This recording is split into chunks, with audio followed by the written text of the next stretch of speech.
કેમ છો બધા? સુપ્રભાત. આજે આપણે વાત કરવી છે વિષ્ણુ ભગવાનના હાથમાં રહેલા જે ચતુરહસ્તમાં શંખ, ચક્ર, ગદા, પદ્મ છે તેમાંથી આપણે પ્રથમ વાત કરીશું શંખ વિશે. એ પહેલા પ્રાર્થના કરી લઈએ. શ્રી ગણેશાય નમઃ. શ્રી જાનકી વલ્લભો વિજયતે.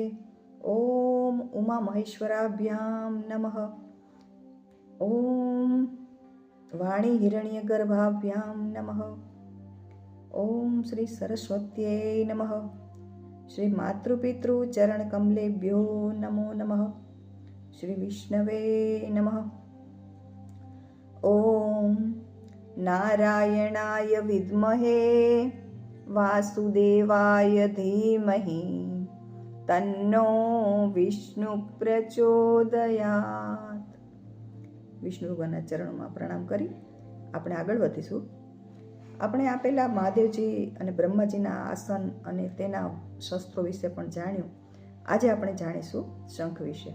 કારણ કે આજે આપણા દેવદેવીઓ હોય, એના જે શસ્ત્રો હોય, એના જે અલંકારો હોય, એના જે આસન હોય, એ બધાના અર્થો થતા હોય છે. આપણા પુરાણોમાં, આપણા શાસ્ત્રોમાં આ બધી વાતો પ્રતીકથી બતાવેલી હોય છે. એટલે જે સીધું વાક્ય હોય ને સીધો એક જ અર્થ થતો હોય એવું ન હોય, એના ઘણા અર્થો થતા હોય. તો આજે શંખ જે છે, શંખ શેનું પ્રતીક છે એમ મને કહો. શંખ આપણે ક્યારે વગાડીએ છીએ? કંઈ માંગલિક કાર્ય હોય ત્યારે વગાડીએ છીએ, અથવા તો મંદિરમાં આરતી પહેલાં શંખ વગાડતા હોય છે. તો આ શું દર્શાવે છે? કે આ મંગલ કાર્યનો પ્રારંભ થાય છે. અને એ સિવાય એમ કહેવાય કે શંખ જ્યારે જ્યારે વગાડવામાં આવે છે ત્યારે આજુબાજુમાં રહેલી દરેક નકારાત્મકતા દૂર થઈ જાય છે. એટલે નકારાત્મકતા દૂર થઈ જાય પછી બધા ભક્તો સંતો મંદિરમાં ઊભા હોય, દર્શન કરે, તો એ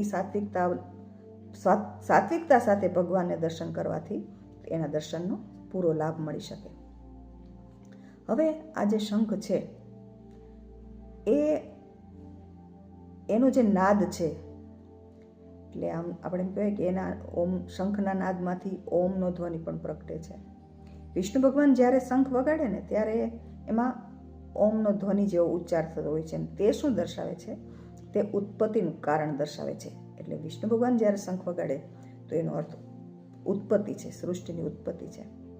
જ્યારે શંખ વગાડતા હોય છે એનો બીજો એક અર્થ એવો થાય કે વિજયની કામના માટે. આપણે મહાભારતમાં જાણીએ છીએ કે શ્રી કૃષ્ણએ શંખ ફૂંક્યો, યુધિષ્ઠિરે શંખ વગાડ્યો, અર્જુને શંખ વગાડ્યો, ભીષ્મ પિતામહે શંખ વગાડ્યો. આ બધા શંખ વગાડવા પાછળ શું છે? એ લોકો એક રણકાર કરે છે કે અમારો વિજય થાય એમ. તો યુધિષ્ઠિરનો શંખ શું કહે છે? કે ધર્મ ઉપર અધર્મ ક્યારેય જીતી શકશે નહીં. એટલે કે અસત્ય ઉપર સત્યનો વિજય, અધર્મ ઉપર ધર્મનો વિજય. કૃષ્ણ ભગવાનનો શંખ પણ એ કહે છે કે વિનાશાય ચ દુષ્કૃતમ, આ બધા દુષ્કૃત કરનારનો વિનાશ થવાનો છે. એનો શંખ એવો નાદ કરીને કહે છે.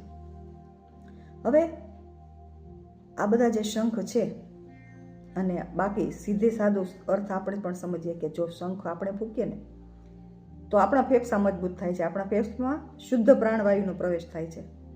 તો એ આપણો શારીરિક લાભ થાય છે, આપણો માનસિક લાભ થાય છે કે તેનાથી એકાગ્રતા વધે છે. પછી આપણને કહેવાય ને કે એક આત્મવિશ્વાસ વધે છે કે નહીં, મારે આ કરવાનું છે, આઈ કેન ડુ ઇટ, હું એ કરી શકીશ. એ એક આત્મવિશ્વાસ પણ શંખ ફૂંકવાથી આવે છે. અને આ બધા જે ફાયદા છે એ જાણીને આપણે ઘરમાં પણ જો શંખ રાખ્યો હોય તો આરતી કરતાં પહેલાં ફૂંકવાનો પ્રયત્ન કરીએ, એટલે આ ઘણા બધા ફાયદાઓ થશે. અને આપણા ઘરમાં પણ જે નકારાત્મકતા હશે એ દૂર થઈ જશે. બરાબર છે? તો શંખ ભગવાન વિષ્ણુ ભગવાનના એક હાથની અંદર જે શંખ છે એના આટલા બધા અર્થો થાય છે. બાકી ગદા, પદ્મ અને સુદર્શન, આ 3 વસ્તુ પણ છે. એના વિશે આપણે કાલે વાત કરીશું. ત્યાં સુધી આપણે વિરામ લેશું અને આજે પ્રાર્થના સાથે અટકીએ.